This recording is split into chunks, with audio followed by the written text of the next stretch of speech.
Good evening and welcome to Gibson's Bookstore Remote. I'm Elizabeth, the events coordinator from Gibson's Bookstore, and I am joined by two authors tonight and two moderators. Tonight we have the authors of Broke in America, Seeing, Understanding, and Ending U.S. Poverty. The authors are Joanne Goldblum and Colleen Shaddox. They are joined in conversation this evening by two moderators from the Concord branch of Showing Up for Racial Justice, the Concord branch, and that is Sarah Robinson and Carissa Caro. Thank you, everybody, for joining us this evening. We are so glad to have you here tonight. Broke in America is available from Gibson's Bookstore. We are available for in-store browsing, curbside pickup, online orders. We are very happy to ship you a book. Thank you so much to all four of you for joining us tonight. Thank you for having us. We're really thrilled to be here with these amazing authors, but I'm going to leave it to Carissa to do some bio intros for our esteemed guests. Thanks, Sarah. And if you have questions, you can just put them in the chat and we're gonna start the conversation, but then questions certainly are appreciated and helpful. So Colleen is a print and radio journalist and activist. Her publication credits include the New York Times, Washington Post, National Public Radio, America Magazine, and many more.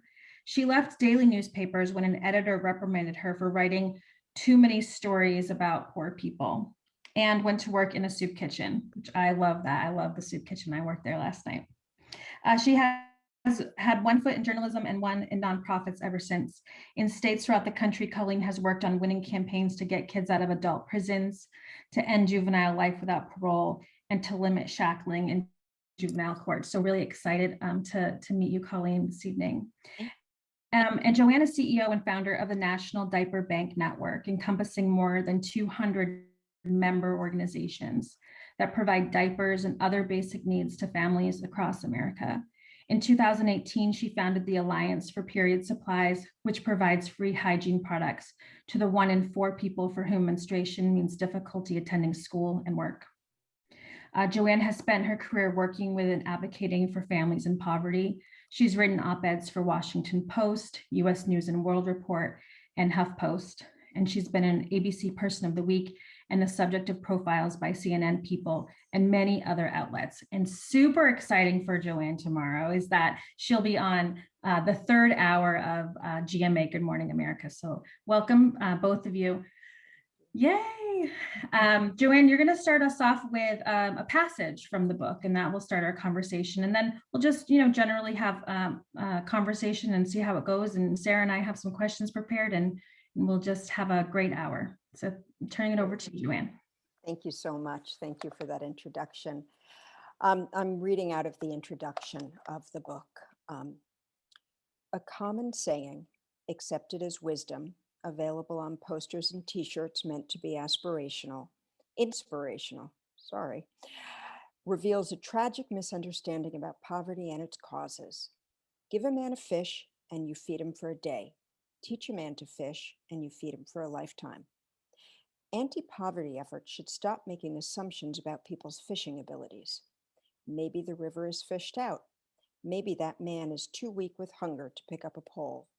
Maybe he is actually she, and the anglers club that controls the river does not admit women. It is past time to stop judging and give that hungry person a fish. Historically, the United States has approached poverty as a lack of knowledge, or perhaps of character and ambition, when in fact it stems from a lack of resources. We hope you'll adopt that definition as you travel with us across the country. From a dying farm town where the tap water is so dirty it looks like chocolate milk, to Los Angeles' Skid Row, where a quarter of the residents report eating out of garbage cans, steps away from a new Whole Foods. Nearly all the research for this book was done before the pandemic. The stories you will read here are not the product of extraordinary times. Poverty is quite ordinary in the U.S. When you focus on basic needs, water, food, housing, energy, transportation, hygiene, and health, and learn about the significant barriers that many U.S. Americans face in obtaining them, you cannot help but realize that poverty is close to inevitable for low-wage workers and their children. Solutions fall short because they often try to fix people in poverty rather than eliminate poverty itself. They don't need to change. The world does. And that's really thesis, the thesis of our book. Colleen.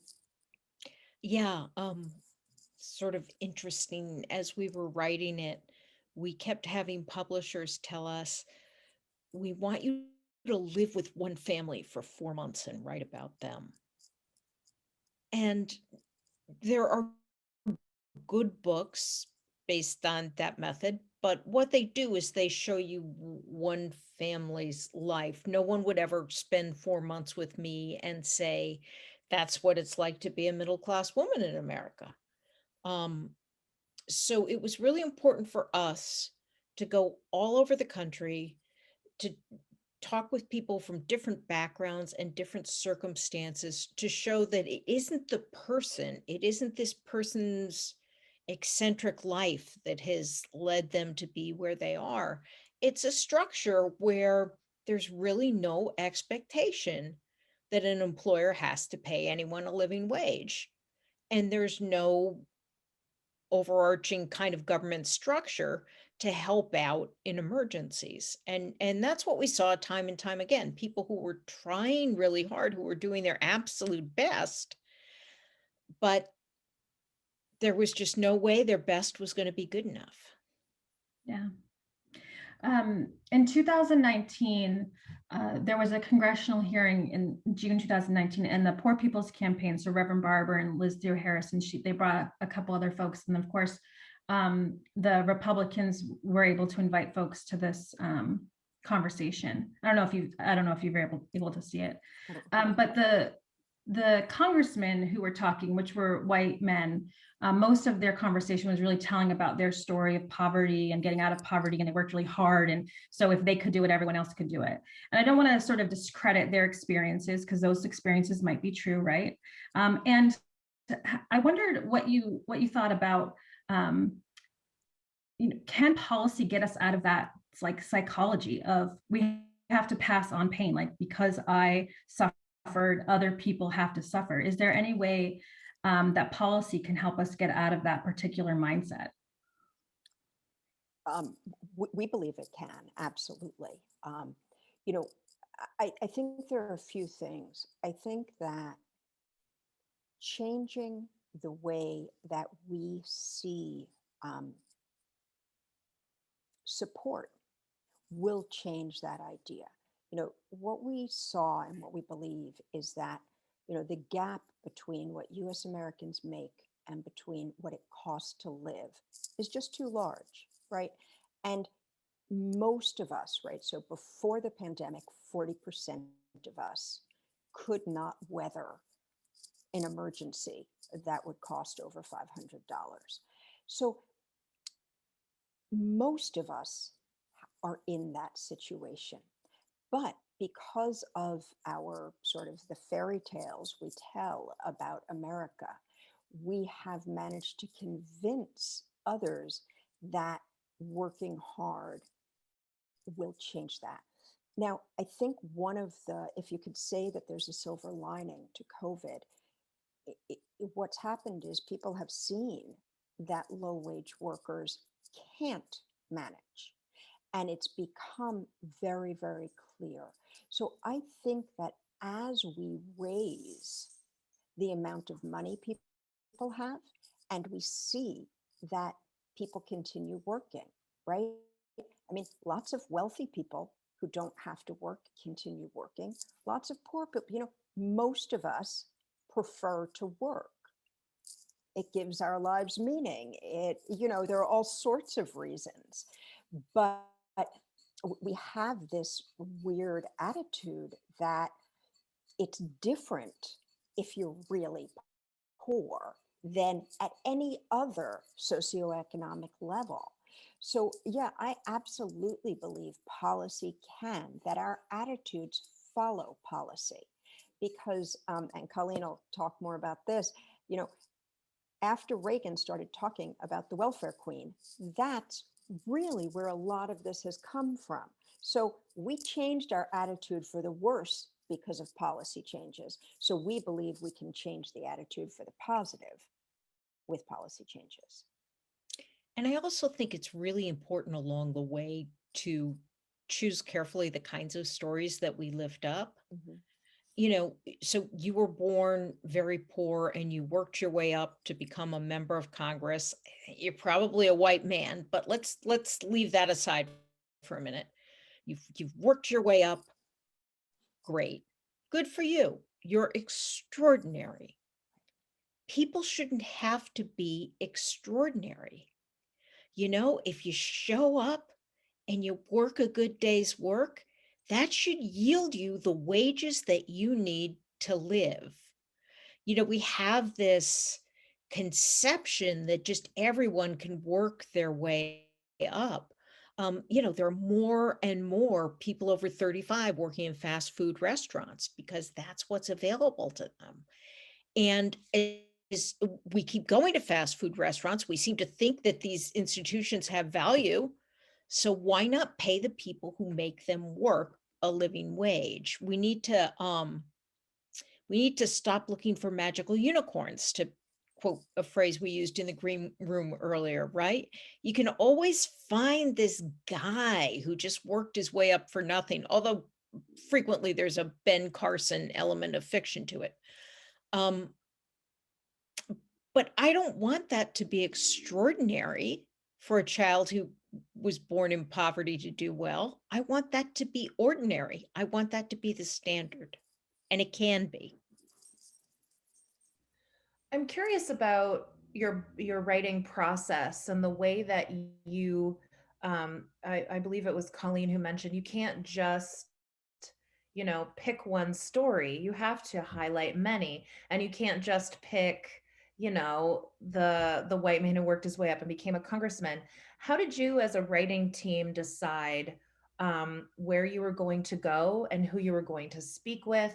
What did that process look like for you as you were sort of mapping out? Was there planning ahead of time or did it happen organically? I'm really curious about how you meet these folks and how you get them to share their story with you. So there was some planning and there was also some organic stuff that happened. Joanne and I have both done this kind of work for a long time. We knew a lot of people in nonprofits around the country who were serving folks in poverty. So that was a good entryway in. And we'd go spend extended amounts of time in a place so that you sat down and had dinner with somebody. You didn't just, shove a tape recorder in their face.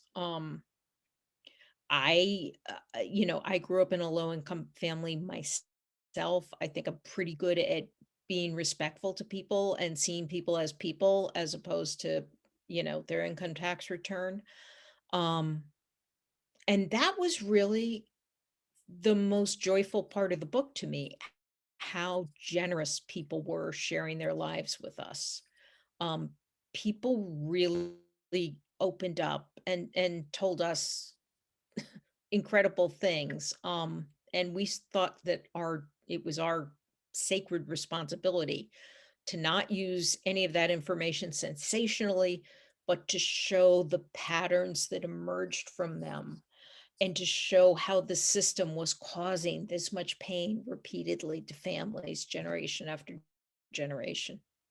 And that's really what you'll find when you read it.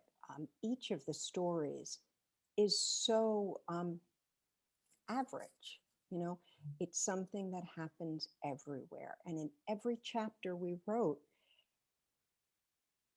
yes, finding people across the country in different places was definitely complicated and really hard. And Colleen did the brunt of it, and it was a lot of work. But what we found when we actually talked to people is that the stories were remarkably similar, that it didn't matter if you were in an urban area or a suburban area or a rural area. There were problems with water in all of those. There are problems with transportation in all of those. People think, oh, well, big cities, public transportation's great. Public transportation's great generally in areas where more of the higher income people live. Once you get further out of the city where it's more affordable to live, there's less and less public transportation. So I think that was really one of the things that was, I don't think it was surprising to us, but I think it made us happy about the book, that we were not sort of having to, it was hard work to find people, but only because it's always hard work to find people. It wasn't hard to find people who have had these experiences more than it would be to find people who've had other experiences. One of my favorite things about the book is sort of the call to action at the end of each section, where the sort of the what can I do? And I wondered, I know there's like a lot of what can I do's, but if there were like 3 things that at the top of your list of what we can do as individuals, what do you think those things are? And I see themes throughout in the what can I do, but I wonder what you thought your top 3 were in terms of tomorrow, what can we do? So, there are a lot, like you said, there are a lot of things. The one that I am always drawn to, that I always like to talk about is, you know, do a food drive or a diaper drive, but don't stop there.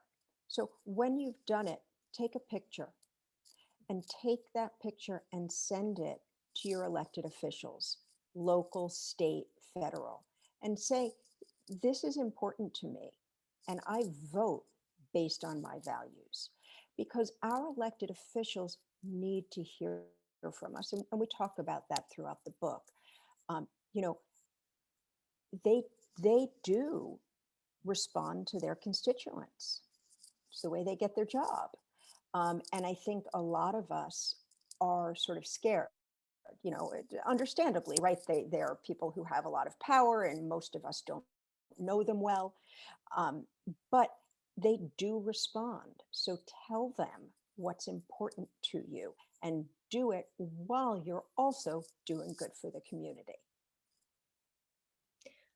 Another thing that I always like to go to is to start close to home. Mm-hmm. You have more power on the local level than you have on the state level. You have more power in the state level than you have on the federal level. I am a thorn in the side of my local planning and zoning commission, who have a great aversion to affordable housing. I can really be a thorn in their side, and either I can run for P&Z or I can get a like-minded friend to do it. I mean, I can change my local government pretty easily. And one of the great things that you have going in New Hampshire is that you have like 7,000 people in your House of Representatives or something. The constituency for every one of them is so small that if you call one of those people, they have to listen to you. You matter. You can fire them. So call them again and again and again and let them know what you want, because poverty doesn't rise to the top of anybody's consciousness unless we help it. I'm curious about your comments on the, I wouldn't say that it's uniquely American or uniquely capitalist, but the link between income and a person's morality. This myth that we carry in the United States about, well, I'm doing okay, I haven't made any bad decisions. Those folks over there are poor because they're not working hard enough. And Joanne, you had alluded to that in one of your first answers. I wonder if you wouldn't mind sort of elaborating on that. And you being with all of these different individuals across the country, you see uniquely their humanity. And I'm really interested in, how do we break that myth down in our own communities? So I'm just really curious about your thoughts around that. I think it's a great question. The last part of your question of how we break it down is a much harder question. But, I think that this idea that our decisions, that wealthier people make better decisions. It's just a fallacy. And part of the way that we tried to show it was a fallacy was by telling really detailed stories about people. I think one of the ways that we can break it down, I often try to talk about things like, what's the difference between coming out of college with loans and without loans, right? So kids who come out of college without loans have all sorts of opportunities that kids who have loans don't. But it's not something that we talk about almost ever, right? We talk about college affordability, we talk about, reducing student debt, but we don't say, well, why is it that that person could get ahead, right? Some of the stories you probably heard at that hearing when they said, I worked hard and then I went to college. I wonder if some of them, were on the GI Bill, or their parents were on the GI Bill. That allows you to go to college for free. And that's a great thing. But it's a very small percentage of us who get that. And I think that talking really concretely, and that's what we tried to do in the book. So it's not this sort of amorphous, theory. It's, well, what's the difference? What did your child who didn't have loans do when they got out of college? And what did my child who did have loans do? Did they take a different, was there a different trajectory? And what does that mean for accepting work? What's the first job? The first job, if you have loans, generally has to be a real paying job, not an internship or a fellowship or a really low paying but fascinating job. So I think that those type, really talking about it. And when you hear someone say, oh, well, on SNAP, on food stamps, they're eating lobster. Right. So go through what people on food stamps get, what the money that comes in is. Say, hey, you want to do the food stamp challenge? I'll do it for a week if you'll do it for a week. So I think that sometimes just bringing it down from big policy discussions, I'm going to move over because the sun is coming here. Moving it from policy to just human beings. Have you ever spent a week and not spent, what is it, Colleen, in a week? $125 a A month month. is what the average person gets. Right. So can you feed your family of 3 or 4 on $37 a week? I can't. So I think that it's being really fact-based and really granular. So yeah, okay, we've got these big lofty problems. Let's just talk about what it means to go to the supermarket if you only have $35 to feed your family for a week. Another strategy is, you asked if it was uniquely American. When you look at the writings of the first Europeans who settled here, they really equated good fortune with virtue. That was very much, part of their theology and theocracy. And I do a lot of religious activism as well. The religious right got its foothold in Plymouth Rock, and it's gotten stronger, you may have noticed of late. And I think it's really wrong for people of faith to cede that ground to them. If you look at just about every major faith, there is this preferential option of the poor. There is this duty toward justice and compassion.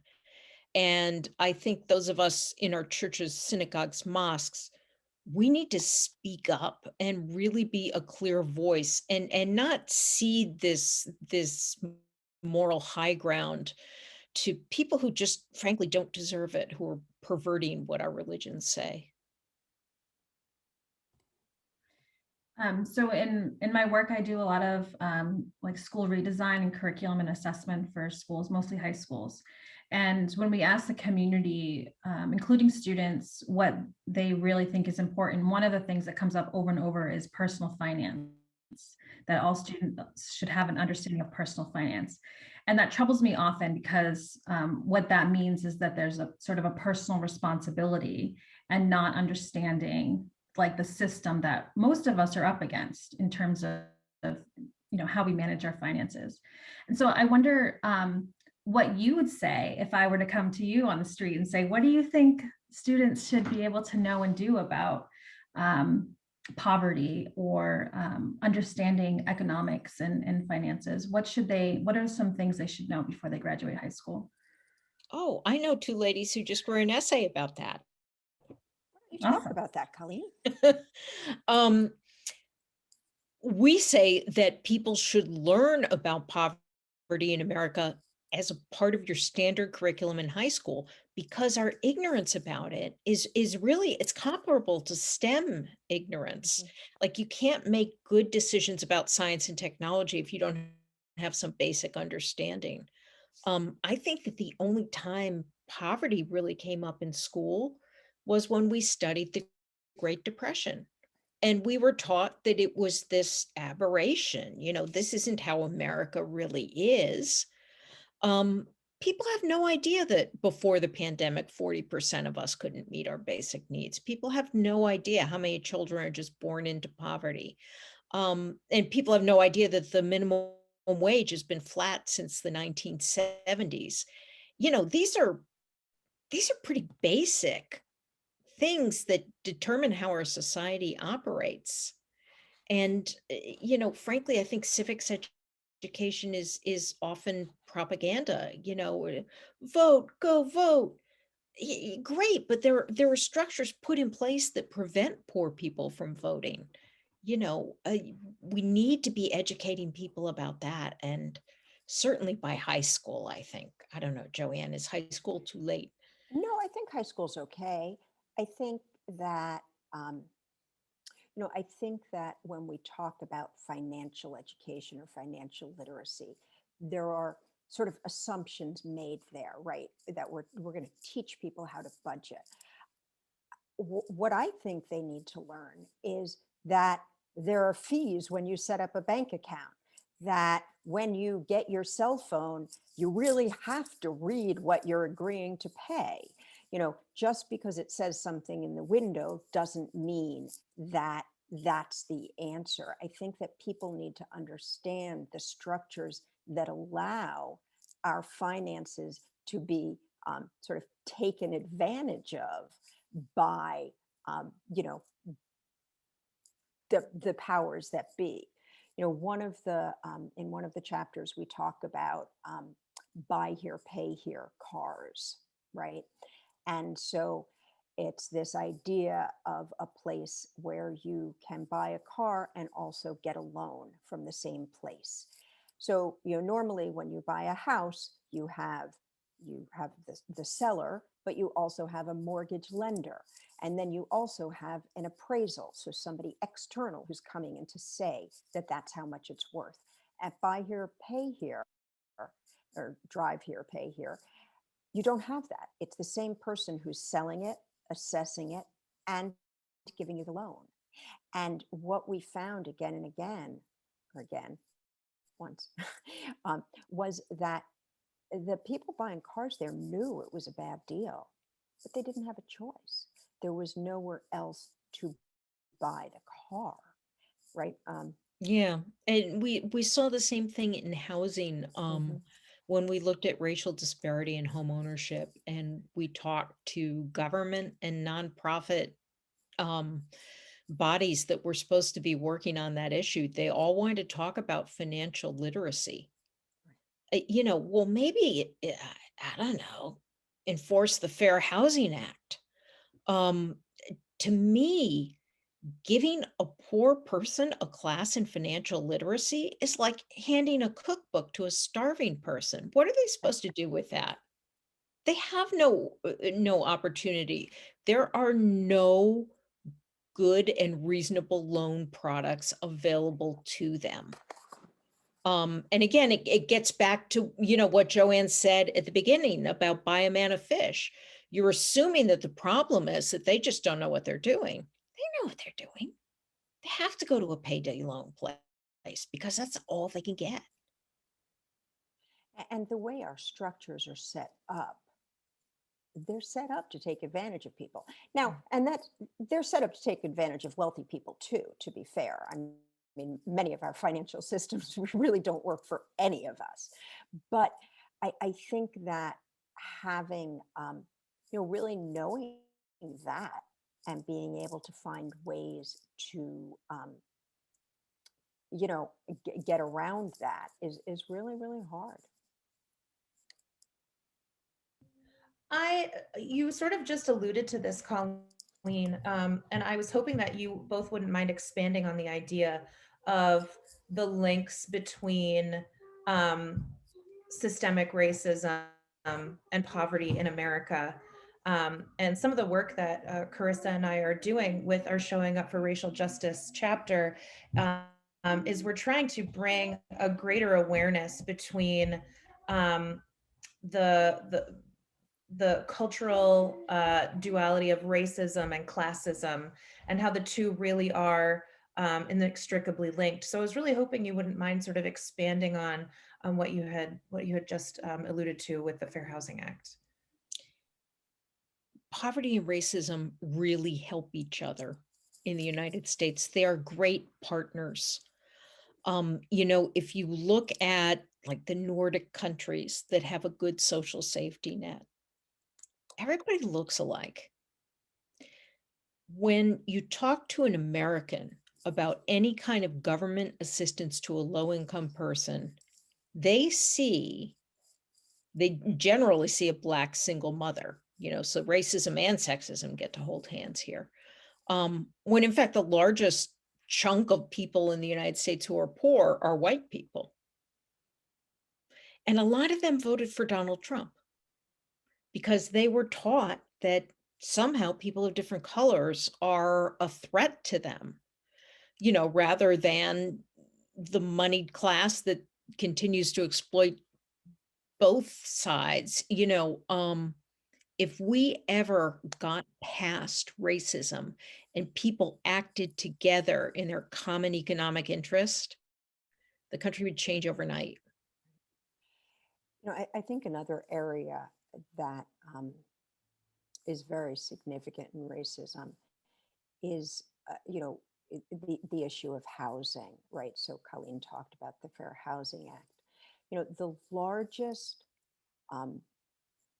basically, subsidy for housing is the mortgage deduction. That's the biggest subsidy there is. And we know that Blacks and Hispanics do not have the same access to loans for mortgages as white people. So, we've set up this system that allows homeowners to get this amazing write-off. And one of the things that really never ceases to amaze me is that is actually an entitlement, which means anybody gets it. Section 8, your community runs out of it all the time, right? So we don't offer an entitlement to people who need housing. We offer an entitlement to people to keep their wealth. And I think that to me is sort of the nut, right? It's all about maintaining wealth.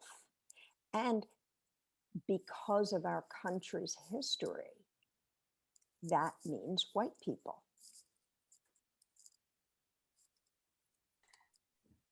I don't know if you've seen the film Inherent Good. It follows a couple of different communities that did a basic income for a year and followed folks through. So I know you talked about that a little bit in the book, and I wondered if there was a particular UBI model that you really like or are interested in exploring more or think that would work best. personally, I'm pretty much agnostic when it comes to it. I think that getting cash to people is what we need to do. And, I think there are pluses and minuses to the different systems. But to me, I wouldn't be opposed to any of them. I think that actually, what's happening now, right, with what just came, what Biden Harris just, put forward, that families are actually getting cash, right? That they're not calling it UBI. So for me, I don't care what they call it. I think that we need to get cash into people's pockets, and how we do it. But I don't know, Colleen, if you prefer one to the other. No, I have a very similar feeling. One of the big differences that people talk about is there going to be an income level, or will everybody get it and then you pay it back in taxes? And frankly, that's a technocratic question that I don't have the smarts to answer. But I can say that wherever it's happened, whether you're receiving the UBI yourself or not, you benefit. They very much saw in Manitoba that everybody's mental health got better because you had this idea that if you fell down below a certain level, there was some kind of net to catch you. You weren't going to be out on the street. In the United States, we really have no floor. There is no depth to which you cannot sink. And that has to change. That has to change.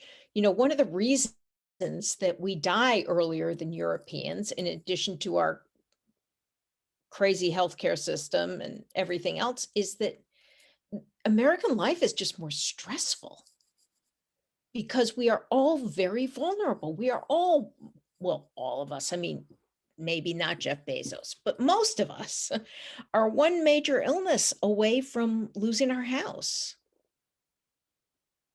And that's a Doesn't have to be system. that way. No, and it's a system that's untenable. And I think that COVID really brought that to bear, I think, in a much clearer way than people had seen before. How many of us are so close to the edge. And COVID made it harder to say, well, it's those people, not people And- like me. and It's like, honestly, sorry, Colleen, I got it. well, now it's my son-in-law, Well, and that's actually, to me, the most depressing part of this, of that, the fact that what you hear over and over again, and the reason there's been so much more generosity, and there has been philanthropically, people have really come through, because what people say is, this is nobody's fault, as though before COVID, it was somebody's fault. And that is really, but I think, although people are still saying it, it gives us a way to have the conversation.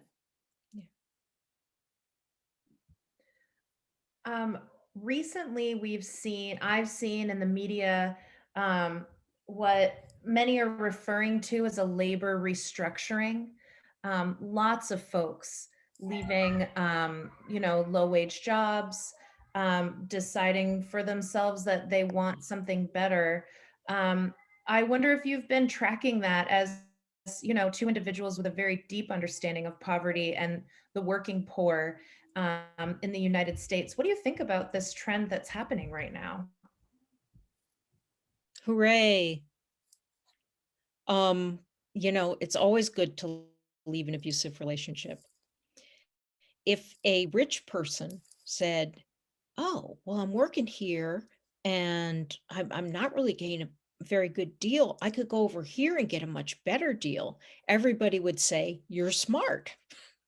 And when people caught in these exploitive jobs do it, the thing is, well, you're lazy. American workers are lazy. We can't get anybody to stock our shelves at $8 an hour. Good. You need to pay more. I've always been told that capitalism is about supply and demand. So if the supply of labor is down, you need to do something to raise it. You need to raise wages and give people health insurance and, treat them with respect and all that sort of thing. Yeah, I don't have very much to add to that. She's right on. Yeah, in our schools, we don't pay our support staff living wages. We don't pay our bus drivers or the people that feed our children living wages. And it's really difficult to find that because they can go to Target or they can go to retail and actually make $4 or $5 more an hour and have year-long full-time employment, which doesn't happen in the schools. So it impacts not just businesses, but also this other sector for sure. And that has big impacts on our kiddos. Which is, of course, why we have to not just raise the minimum wage, but also add required paid sick time, required parental leave. I think that we get so caught up in the minimum wage talk, which is essential, don't get me wrong. But we have to do those other things as well, because so often, and so many more people who are poor are women, and so many more women take care of children independently. It's not that all poor women are single moms, but lots are, right? Lots who aren't poor are single moms. But if you can't take care of your family, you can't work. And if you can't work, you can't take care of your family. And it's this catch-22 that the only way to fix it is through policy and legislation. And we just have to find the will for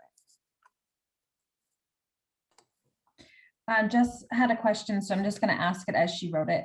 What would you say we as a society lose because of poverty in America? And who stands to win by not making systemic change to our safety nets to address poverty at the root causes? So what do we lose and who wins? So I have a conflicted answer.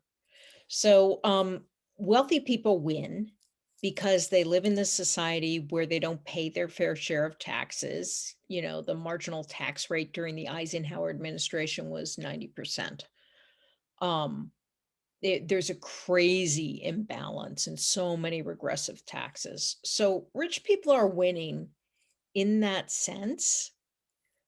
But I would say that nobody wins really, because this inequality destabilizes our society, because you want every child born in this country to be able to work and pay your Social Security someday. We don't have the kind of birth rate where we can afford to throw children away the way we once did. There are all sorts of environmental injustices that go along with economic inequality, and we all breathe the air and drink the water.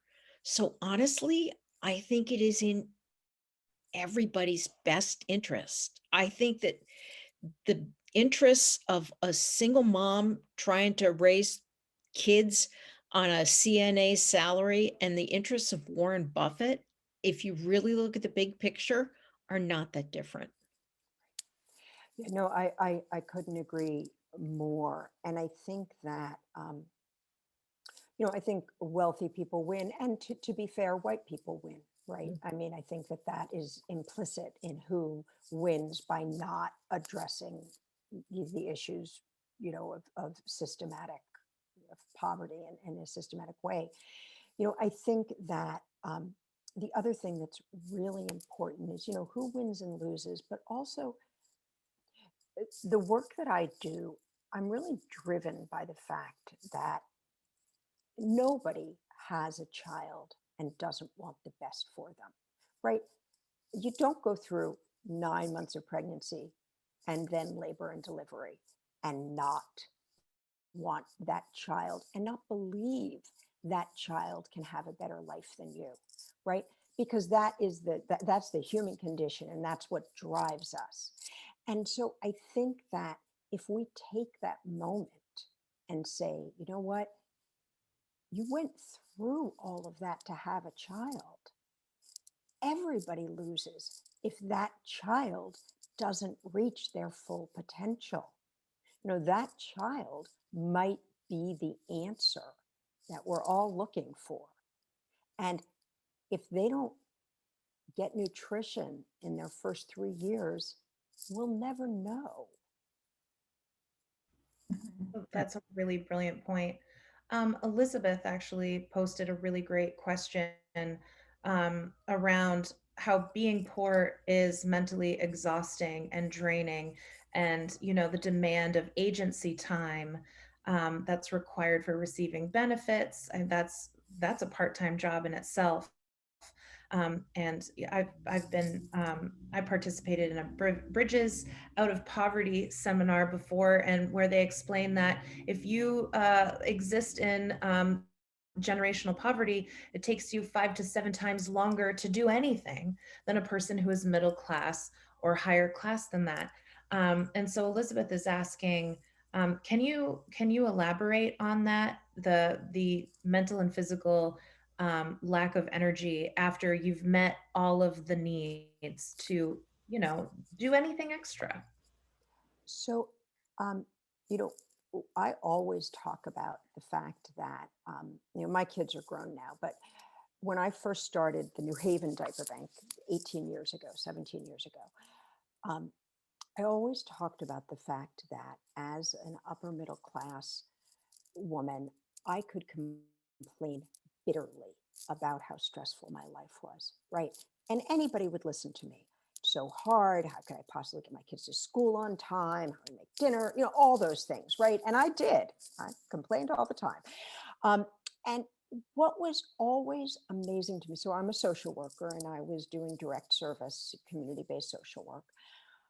And I would work with moms who were doing so much more than me.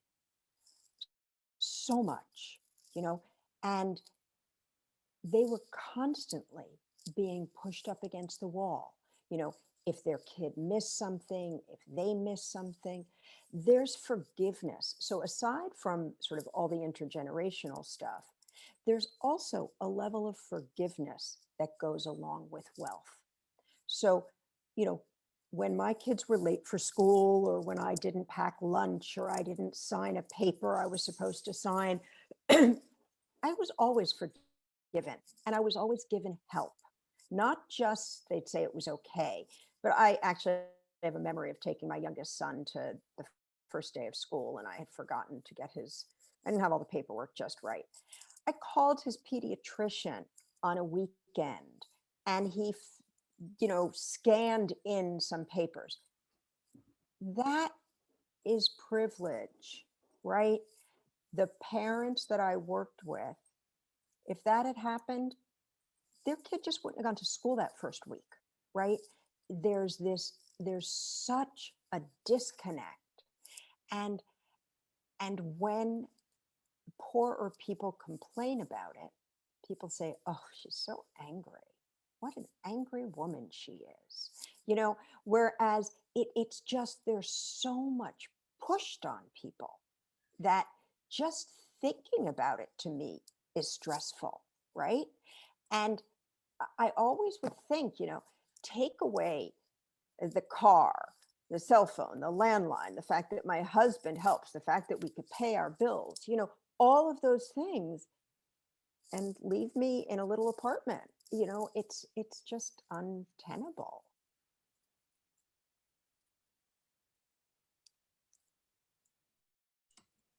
All right, we're coming up on 8 o'clock here, so maybe last question.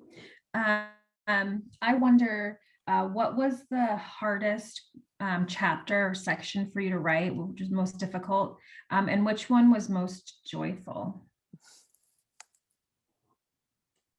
Joyful. Nobody's asked us that before, have they, Colleen? Never. No. People do not associate us with joy. No, never. So I think that the chapter that was most surprising to us was water. The just how widespread the problem is, and just how wonderful some of the answers have been that other cities aren't doing. So, we talk about cities where there's lead in the pipes. We talk about Lansing, Michigan, down the road from Flint, that made a decision, a policy decision, to bond it out and to replace all of their pipes so that they didn't have lead in their drinking water. Policy choice to do that. Colleen, what about you? Definitely the most joyful part of the book for me was the parts about the Newark think tank on poverty. Newark, Ohio is a small mill town where a large proportion of the folks are poor. And this group got together and organized people in poverty as a think tank and treated them like experts, because they are experts on poverty, and paid them stipends for their time, and supported them in developing a legislative agenda. And folks just did amazing things, and literally people who didn't know where they were going to sleep that night got a city ordinance passed for a ban the box measure, which makes it easier for formerly incarcerated people to come back to their communities, get employment. And the respect given to people and given back to people within that group was so great. It wasn't like, well, you're Bob, you're a guy who spent 10 years in prison. It's like, you're Bob, you're a guy who's brave enough to get up in a meeting and talk about that.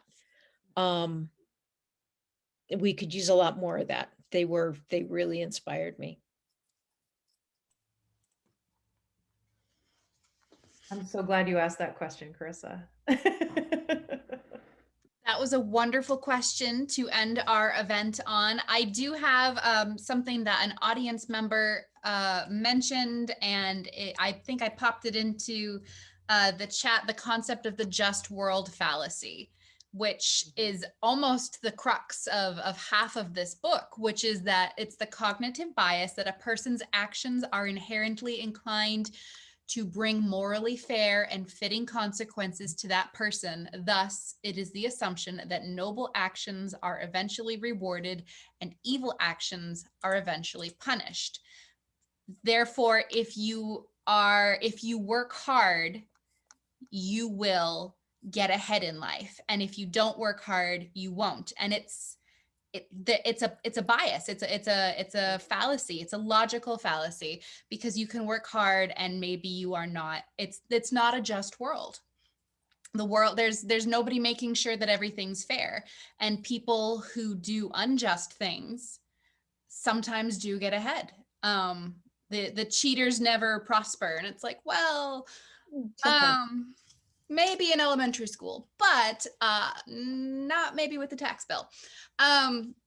So that is a thought to end on tonight. Thank you so much to all of you for joining us. Colleen Shaddox and Joanne Goldblum are the authors of Broke in America, which is available from Gibson's Bookstore.